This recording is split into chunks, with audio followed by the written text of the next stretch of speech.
Hi hello welcome back to our channel. ఇవాల్టి recipe ఏంటనుకుంటున్నారా? నోట్లో అలా పెట్టుకోగానే కరిగిపోతుందండి స్వీట్ బూందీ. మనకి స్వీట్ షాప్లో దొరికే విధంగా మనం ఇంట్లోనే చక్కగా హెల్తీగా ప్రిపేర్ చేసుకోవచ్చండి.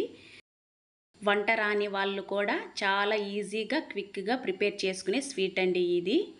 మనకి లడ్డు పట్టుకోవటానికన్నా పాకం అనేది కరెక్ట్గా పట్టుకోవాలి.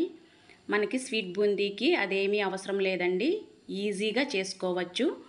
ముందుగా శనగపిండిని శుభ్రంగా జల్లించి తీసుకోవాలి. అందులోకి చిటికెడు సాల్ట్ యాడ్ చేసుకొని కొద్దిగా వాటర్ యాడ్ చేసుకుంటూ జారుడుగా కలుపుకోవాలండి. పిండి అనేది ఈ విధంగా జారాలండి. మరి చిక్కగా ఉంటే మనం పూస వదిలేటప్పుడు చక్కగా పడదండి, జారుగా వదులుకోవాలి. ఈ విధంగా పిండి కలుపుకున్న తరువాత కాస్త విడివిడిగా కొద్దిగా బౌల్లో తీసుకోవాలండి. మనకి కలర్స్ యాడ్ చేసుకోవటానికి నేను పింక్ కలర్ అనేది యాడ్ చేస్తున్నానండి. ఒక 2 గరిటెల పిండి తీసుకున్నానండి. ఇప్పుడు మొత్తం మిక్స్ చేసుకొని దీన్ని కాస్త పక్కన తీసి పెట్టేసుకోవాలి. ఇప్పుడు అదే విధంగా మరొక కలర్ కలుపుకోవాలండి. మనకి ఫుడ్ కలర్ వద్దు అనుకుంటే స్కిప్ చేసి మనం మామూలు బూందీ అయినా చేసుకోవచ్చండి. ఇప్పుడు ఇందులోకి ఆరెంజ్ కలర్ యాడ్ చేస్తున్నానండి. ఇది కూడా చక్కగా మిక్స్ చేసుకొని పక్కన తీసి పెట్టుకోవాలండి. మనకి పిల్లలకి పెట్టేటప్పుడు కలర్ఫుల్గా ఉంటే చక్కగా ఉంటుంది కదండి, కన్నులకి ఇంపుగా చూడటానికి కూడా చాలా బాగుంటుంది. ఇప్పుడు కడాయి పెట్టుకొని కడాయిలో డీప్ ఫ్రైకి సరిపడా ఆయిల్ యాడ్ చేసుకుని ఆయిల్ హీట్ అయిన తర్వాత ఈ విధంగా చిల్లుల గరిటెతో నైస్గా మనం గుంత గరిటెతో ఈ విధంగా ఫ్రెష్ చేసామంటే మనకి పూసగా పడిపోతుందండి. ఎక్కువ వేపనవసరం లేదండి మనకి స్వీట్ బూందీకి. మరీ ఎక్కువ వేపామంటే కరకరలాడుతూ వచ్చేస్తుందండి. మనకి పూస టక్కుమని పడటానికి ఎక్కువ జారుగా చేసుకుంటారండి చాలామంది. ఆయిల్ ఎక్కువ పీల్చేస్తుందండి ఆ విధంగా చేసామంటే.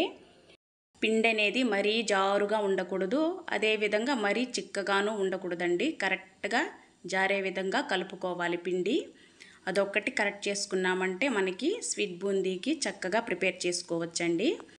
మా పిల్లలైతే ఈ విధంగా కలర్స్ కలిపిన స్వీట్ బూందీ చాలా ఇష్టంగా తింటారండి. మీలో ఎంతమందికి ఈ స్వీట్ బూందీ ఇష్టమో కామెంట్ బాక్స్లో కామెంట్ చేయండి. ఇప్పుడు ఈ విధంగా మనకి ప్రిపేర్ చేసుకున్న తరువాత పక్కన తీసి పెట్టుకోవాలండి. చూడండి కలర్ఫుల్గా ఎంత చక్కగా ఉందో చూడటానికి. ఇప్పుడు అదే ఆయిల్లో జీడిపప్పు అనేది కాస్త వేపుకోవాలండి. మనకి వద్దు అనుకుంటే స్కిప్ చేయొచ్చండి. జీడిపప్పు వేయటం వల్ల స్వీట్ బూందీ తినేటప్పుడు చాలా బాగుంటుందండి. అదేవిధంగా కిస్మిస్ కూడా యాడ్ చేసుకొని దూరగా వేపుకొని మనం ముందుగా వేపుకున్న స్వీట్ బూందీ పైన వేసుకోవాలి. ఇప్పుడు మరో కడాయి పెట్టుకొని షుగర్ సిరప్ కోసం మనం ఏ కప్పుతో అయితే పిండి తీసుకున్నామో అదే కప్పుతో షుగర్ అనేది యాడ్ చేసుకోవాలి. అదే కప్పుతో 1/2 కప్పు వరకు వాటర్ యాడ్ చేసుకోవాలండి. మనకి సిరప్ అనేది పాకమేమీ పట్టనవసరం లేదండి, కాస్త జిగురుగా వస్తే సరిపోతుంది. ఈ విధంగా వచ్చిన తరువాత అందులోకి కొద్దిగా నిమ్మరసం యాడ్ చేసుకొని అదేవిధంగా ఇలాచీ పౌడర్ కూడా యాడ్ చేసుకుని ఒక్కసారి మొత్తం మిశ్రమాన్ని కలుపుకోవాలండి. ఇప్పుడు మనం ముందుగా ప్రిపేర్ చేసుకున్న బూందీ కూడా ఈ సిరప్లో యాడ్ చేసేసుకోవాలండి. స్టవ్ కట్టేసుకొని ఈ విధంగా బూందీ యాడ్ చేసుకొని మొత్తం బాగా కలిసే విధంగా ఒక్కసారి కలుపుకోవాలండి. ఈ విధంగా కలుపుకున్న తర్వాత ఒక 10 నిమిషాల పాటు వదిలేస్తే చక్కగా మనకి స్వీట్ బూందీ రెడీ అయిపోతుందండి.